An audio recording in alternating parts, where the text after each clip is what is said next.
하나님께 영광의 박수 올려드립니다. 할렐루야. 귀한 찬양으로 하나님께 영광 돌리신 우리 시온 찬양대 오케스트라에게 감사를 드립니다. 또 한 해를 살아가노라면 마음에 낙심될 때가 없지 않아 있을 것입니다. 그때마다 낙심하고 좌절해서 주저앉아 버릴 것이 아니라 다시금 하나님을 향하여 찬양하는 가운데, 찬양 가운데 임하신 하나님께서 우리의 영을 새롭게 하여 주시는 그런 은혜의 주인공들이 다 되시기를 주님의 이름으로 축복합니다. 오늘 또 말씀을 듣기 전에 감사 영상을 시청하도록 하겠습니다.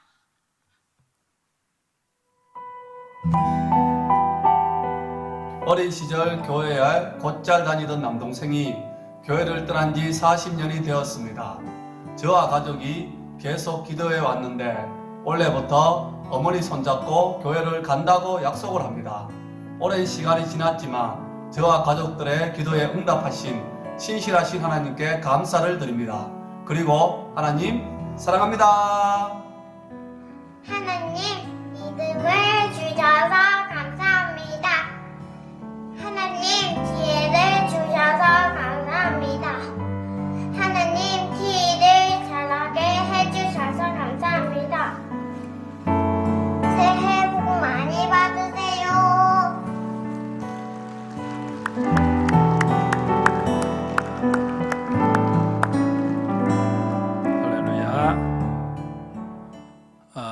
원래 이렇게 감사 영상을 설교 전에 드리니까 얼마나 좋습니까? 또 이렇게 감사 영상을 만들다 보니 또 우리 하음이 세배도 받고 얼마나 좋습니까? 여러분들에게도 이런 기회가 주어질 때 거절하지 마시고 기쁨으로 우리 성도들과 감사를 나눌 수 있기를 꼭 부탁을 드립니다. 그래서 2022년 가정마다 또 기관들마다 또 여러분 개인의 삶에 감사가 넘쳐나는 한 해가 될 수 있기를 주님의 이름으로 축복합니다. 요즘은 조화를 만드는 기술이 워낙 발전해서 언뜻 보아서는 생화와 구분이 잘 되지 않을 정도입니다.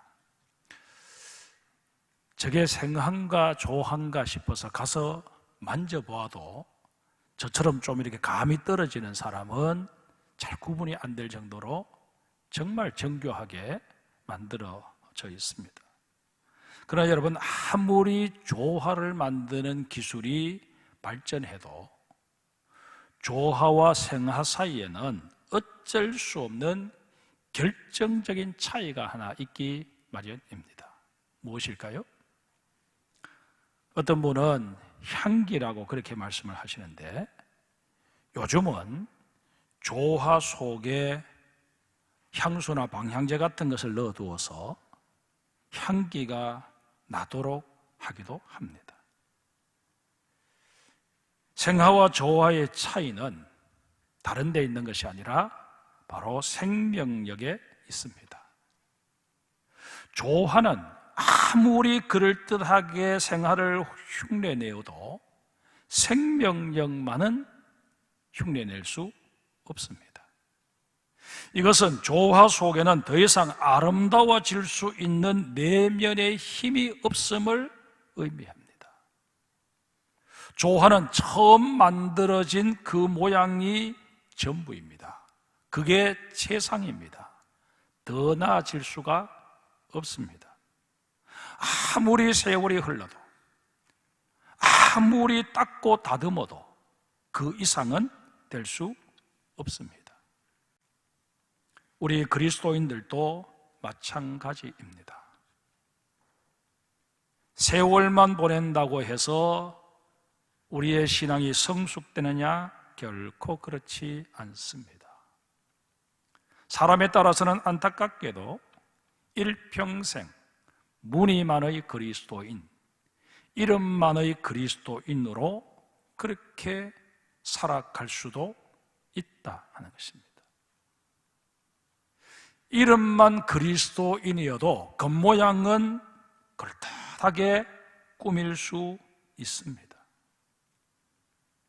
사람들의 눈에는 얼마든지 그리스도인인 척하며 살아갈 수 있다 하는 것입니다. 그러나 우리의 겉모습, 육안으로 확인 가능한 껍데기는 주님 앞에서는 아무런 의미를 가질 수 없습니다. 중요한 것은 우리의 속사람입니다. 하나님께로부터 새로운 생명을 부여받아 중생하게 된 우리의 속사람이 내 속에 자리하고 있느냐 있지 못하느냐에 따라서 우리의 인생이 생하와 같을 수도 있고 조화와 같을 수도 있다 하는 것입니다. 내 속에 정말 주님께서 허락하신 속사람이 없으면 나는 성경의 표현을 그대로 빌리자면 살았으되 죽은 자입니다. 오늘 본문을 한번 보실까요? 전도 여행 중에 있었던 사도 바울이 에베소 지역을 들리게 되었습니다. 바울로서는 분명 그 에베소 지역이 초행길이었습니다. 그런데 그 에베소에 가서 보니 이미 예수를 믿는 사람들이 있었습니다. 누가 언제 어떻게 그들에게 복음을 전해서 그들이 예수를 믿게 되었는지 정확히 알 수는 없었지만 주님의 이름으로 모이는 신앙 공동체, 교회가 버젓이 자리하고 있었습니다. 그래서 바울은 기쁜 나머지 정말 이들이 제대로 된 신앙을 가지고 있는지 한번 점검해 보아야 되겠다 하는 그런 생각을 가지게 됩니다. 그런데 점검해 본 결과는 우려했던 대로 형편없는 수준이었습니다. 그들이 성경에 대해서 제대로 된 지식을 갖지 못한 것은 차치해 두고서라도 성령님의 존재 자체를 전혀 알지 못했습니다. 그런가 하면 결정적으로 그들에게는 구원의 확신이 없었습니다. 이러니 바울의 입장에서 이들을 그리스도인으로 또 이들의 모임을 교회로 인정하기가 어려웠습니다. 이에 바울은 그들에게 새로 제대로 된 신앙을 심어주고자 신앙의 기초부터 다시 가르치게 됩니다. 그런데 그 가르침의 과정을 가만히 살펴보면 오늘 신앙생활을 하고 있는 우리에게도 참 유익이 된다 하는 것을 깨닫게 됩니다. 우선 생각해 볼 수 있는 유익은 우리의 신앙을 다시 한번 점검해 볼 수 있는 기회가 된다는 것입니다. 또 다른 하나는 한 사람의 그리스도인으로서 갖추어야 할 기본이 무엇인지 다시 한번 배우게 된다는 것입니다. 자, 그러면 본문의 내용을 한번 보십시다. 바울이 에베소 교회 성도들에게 묻습니다. 너희가 믿을 때에 성령을 받았느냐? 우리는 교회에 등록을 해서 신앙생활을 한참 한 후에나 성령 받는 문제에 대해서 관심을 가집니다.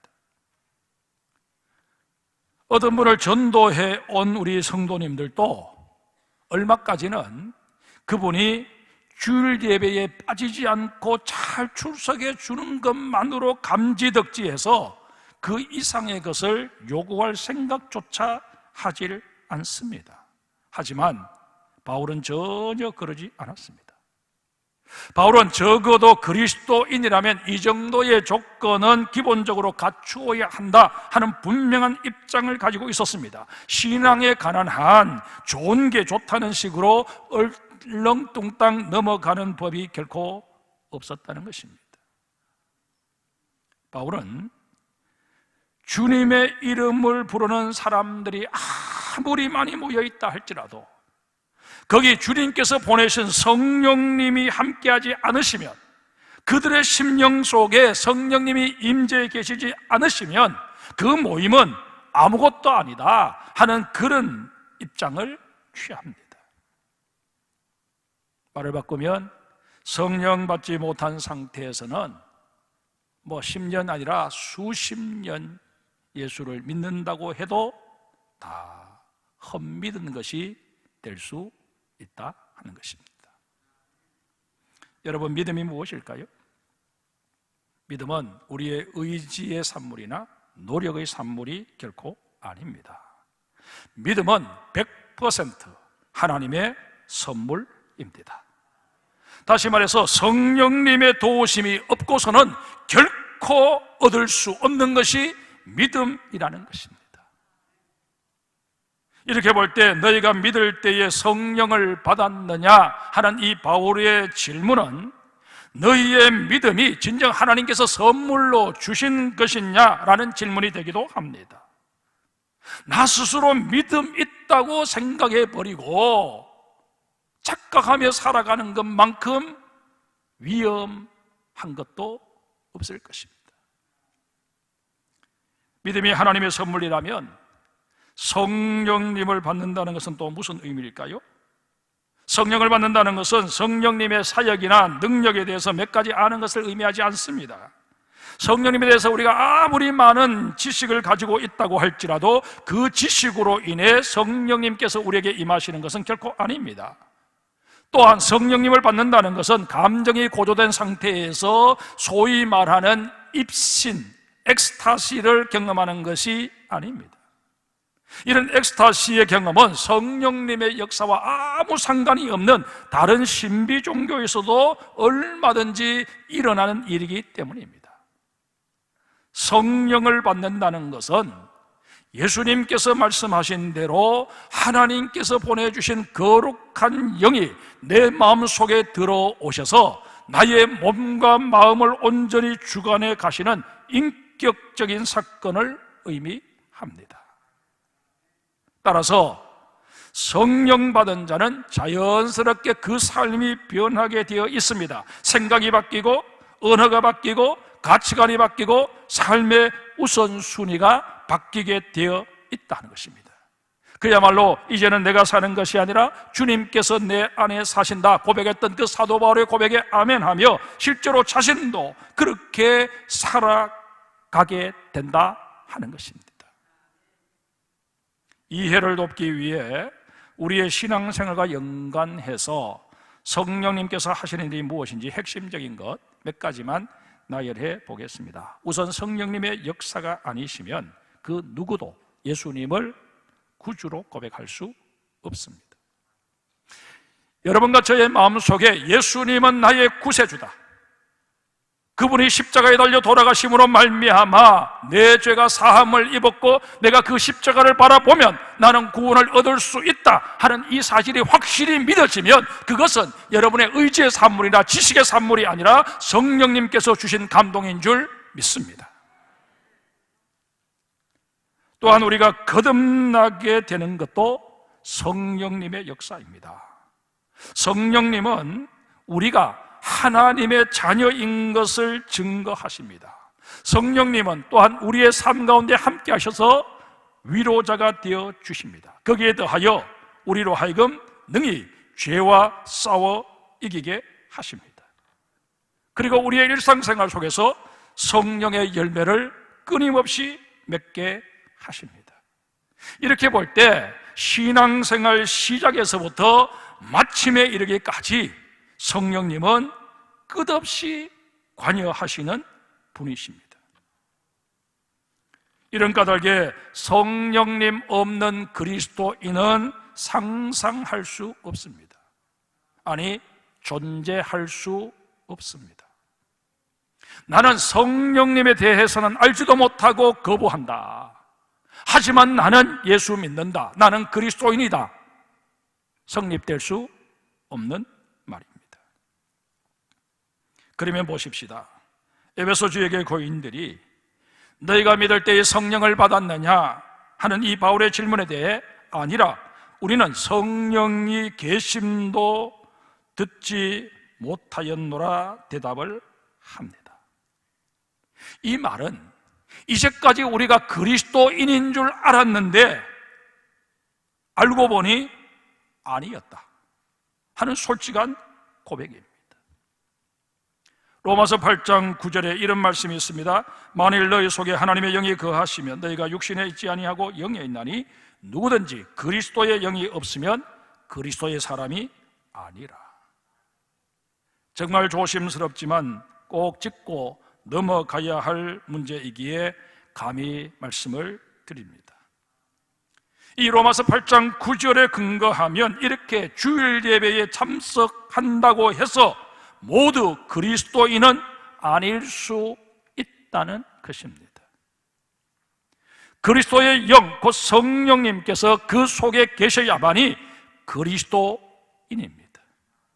이것은 지극히 기본적인 사실입니다. 하지만 너무나도 중요한 사실이기에 우리는 반드시 확인 절차를 거쳐야만 합니다.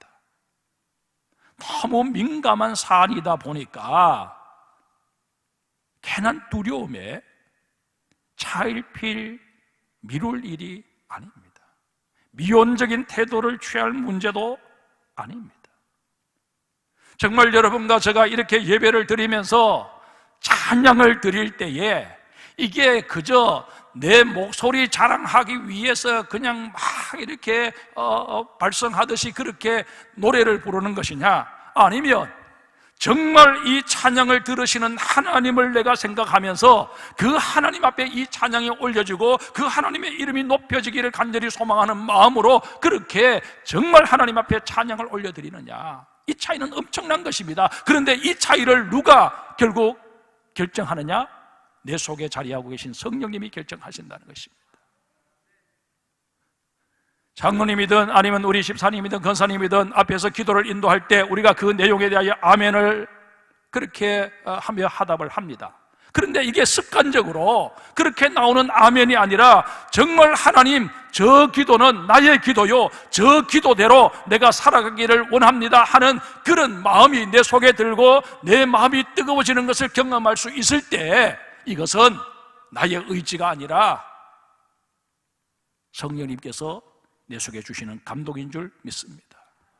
하나님의 말씀을 들을 때에 그 말씀에 대하여 더욱더 집중력이 강해지는 것을 내가 느끼며 하나님의 말씀이 내 가슴에 부딪혀 올 때 주여 내게 주신 말씀에 대하여 내가 아멘으로 하답하며 내가 그대로 살기를 원합니다, 나를 도와주시옵소서 하는 이런 고백들이 계속 터져 나올 때 그것은 내가 하는 것이 아니라 내 속에 자리하고 계신 성령님께서 그렇게 반응하도록 나를 감동시켜 주시는 것임을 믿으시기를 바랍니다. 이게 영의 예배입니다. 신령과 진정으로 드리는 예배, 영과 진리로 드리는 예배, 이게 바로 이런 예배라는 것입니다. 이런 의미에서 우리는 정말 성령님과 함께 예배하는 자들이 되어야 할 것입니다. 그렇다면 이토록 소중한 성령님을 우리가 어떻게 받을 수 있을까요? 제일 먼저 하나님의 말씀을 통해 성령님이 임하십니다. 사도행전 10장에 보면 성령님의 인도함을 받은 베드로가 이방인 고넬료의 집에서 설교하는 장면이 소개되어 있습니다. 베드로의 열정적인 설교를 온 가족들이 또 초청받은 친지와 친구들이 경청합니다. 그때 그 무리들에게 그리스도의 영이신 성령님이 임하십니다.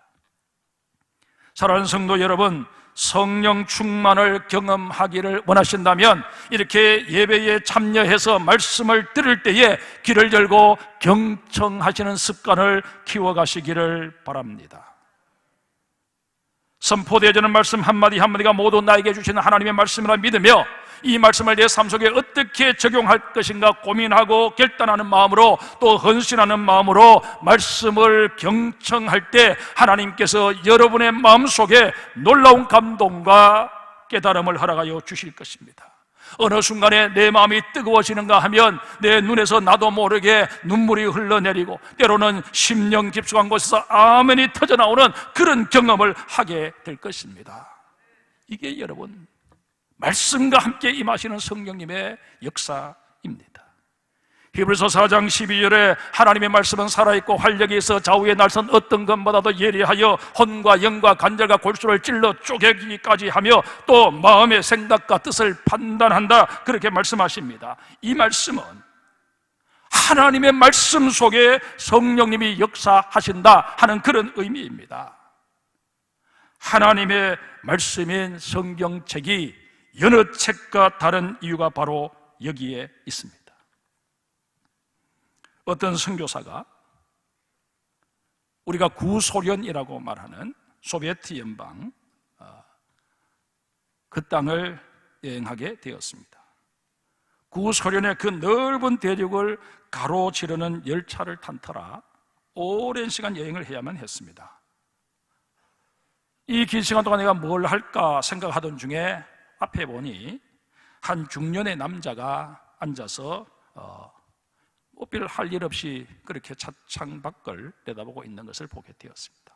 옳지, 저 친구에게 복음을 전해야 되겠다, 그렇게 생각하고 복음을 전하려고 하는데, 이 사람이 자신은 유물론자이고 무신론자이니까 더 이상 내게는 전도할 생각하지 마라, 그렇게 손사래를 치는 것이었습니다.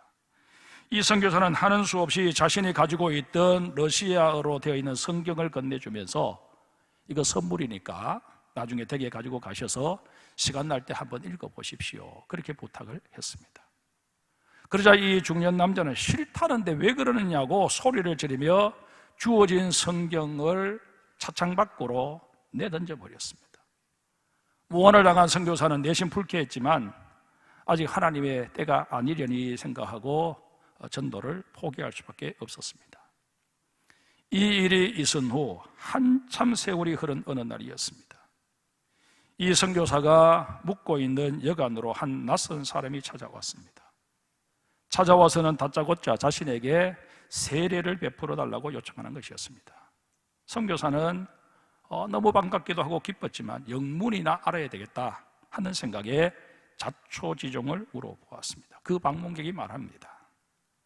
어느 날 자신이 밭에서 일을 하고 있는데 옆으로 열차가 지나가면서 차창 밖으로 누군가가 무언가를 던졌는데 그게 공교롭게도 자기 가슴팍에 안기듯 떨어졌다는 것입니다. 무언가 싶어 보았더니 성경책이었고, 그렇게 자기 품에 떨어진 것을 보니 여기에는 무슨 큰 의미가 있을 것이다, 그렇게 여겨서 그 책을 읽게 되었다는 것입니다. 얼떨결에 성경책을 받게 된 이 사람도 사실은 사회주의를 신봉하는 무신론자였습니다. 그런데 성경을 읽던 중에 성령님을 체험하게 된 것입니다. 성경 속에 정말 예수를 그리스도로 받아들였으면 세례를 받아야 한다 하는 그 구절이 계속 마음에 걸려서 어디 나에게 세례를 베풀어 줄 사람이 없나 수소문을 하던 중에 한 선교사가 지금 어떤 여관에 묵고 있다 하는 이야기를 듣게 되어서 만사를 제쳐두고 달려왔다는 것입니다. 선교사는 이 방문객의 이야기를 들으면서 깨맞추어 보니 시간과 장소가 언젠가 자신이 열차 안에서 성경을 건네주었다가 면박을 당했던 그때와 그대로 맞아떨어지는 것을 확인할 수 있었습니다.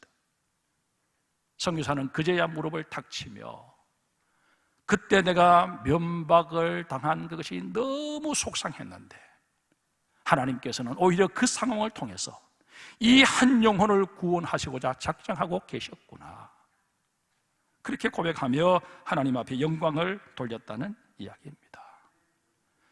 여러분, 하나님의 말씀을 통해서 성령님은 이렇게도 신비하게 역사하시는 법입니다. 원래 우리 장성교회에서도 성경 통독 운동을 전개하고 있습니다. 목회자로서, 담임 목사로서 간절히 부탁을 드립니다. 성경 건성으로 읽지 마시고 집중해서 읽으시기를 바랍니다. 2021년 그렇게 강조를 했음에도 불구하고 240명만 성경 읽기에 동참을 하셨습니다. 우리 교회 재적 인원으로 따지면 10분의 1도 되지 않은 인원입니다. 간절히 바라고 원하건대 정말 이 2022년도에는 여러분 성경을 들어서 읽으시기를 부탁을 드립니다. 집중해서 읽는 가운데 성경을 통해 하나님의 영이신 성령님이 역사하시는 것을 경험하시고 여러분의 인격이 바뀌고 성품이 바뀌어지고 여러분의 삶의 가치관들이 달라지는 그런 은혜를 누리시게 되기를 주의 이름으로 축복합니다. 두 번째로, 믿고 세례를 받을 때에 성령님이 임하시게 됩니다. 오늘은 교회력으로 예수님께서 세례 요한에게 세례를 받으신 사건을 기념하는 주일입니다. 그런데 예수님께서 요한에게 세례를 받으실 때 어떤 일이 일어났다고 복음서의 기자들이 증언하고 있습니까? 마태복음 3장 16절에 보면 예수님께서 세례를 받으시고 물에서 올라오실 때 하늘이 열리고 성령님이 비둘기같이 내려 임하셨다, 그렇게 전하고 있습니다. 마가복음의 기자도 누가복음의 기자도 마찬가지로 성령님이 비둘기같이 임하셨음을 증언하고 있습니다. 세례받을 때에 성령님께서 임하신 사건은 오늘 본문에서도 증언되고 있습니다. 바울이 성령에 대해서 들은 적도 본 적도 없는 에베소 교회 교인들에게 세례를 베풀자 성령님께서 그들 위에 임하시는 역사가 일어나게 됩니다. 여러분, 세례가 무엇입니까? 세례는 한마디로 하나님의 인치심입니다. 하나님께서 너는 내 것이다 하고 소유권을 확정하시고자 도장을 꽝 찍으시는 것이 바로 세례식이라는 것입니다. 여러분과 저의 인생에 하나님께서 너 내 거야, 이제 꼼짝없이 너는 내 뜻에 순종해야 돼, 그렇게 말씀하시며 의인을 찍은 사건이 세례식입니다. 그러기에 세례 때에 성령님이 임하셨다 하는 이 말씀은 좀 더 확대해서 해석을 하면 내가 하나님 앞에 나 자신 주님의 것입니다 그렇게 내어 맡길 때 주님께서 그래서 내 삶을 주관해 가실 때 나타나게 되는 현상이라는 것입니다. 여러분, 예수님께서 요한에게 세례를 받으신 때가 언제냐 하면 공생애를 시작하실 때였습니다. 이제 하나님의 아들로서 또 구원 사역을 위해 보내심을 받은 그리스도로서 공적인 사역을 시작하시게 되는 것입니다. 이런 주님을 향해 하나님께서도 뭐라고 말씀하시느냐 하면 이는 내 사랑하는 아들이요 내 기뻐하는 자라, 그렇게 말씀하십니다. 사랑하는 성도 여러분, 정말 신앙생활을 하시면서 성령 받기를 원하십니까? 여러분이 진정 성령 충만하기를 원하신다면 하나님께서 사랑하실 만한 일에, 기뻐하실 만한 삶에 여러분 자신들을 내어놓으십시오.